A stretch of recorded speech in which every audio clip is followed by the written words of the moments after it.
Annie Winterburn here from Spot On Driving.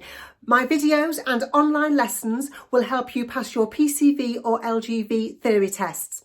SRVIs, these are sleep-related vehicle incidents. So falling asleep while you're driving and having a crash. 40% of SRVIs involve commercial or work vehicles. And most SRVIs happen when you're driving for long periods of time and at a constant speed, so on motorways.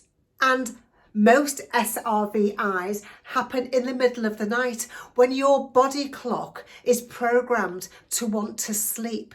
This means there's a particular risk of an SRVI happening between midnight and 6 a.m. when you are wanting to sleep. There's another dip in the afternoon between 2 p.m. and 4 p.m. SRVIs happen mostly to young men under 30 years old. And this is because they tend to ignore how they're feeling and carry on driving anyway.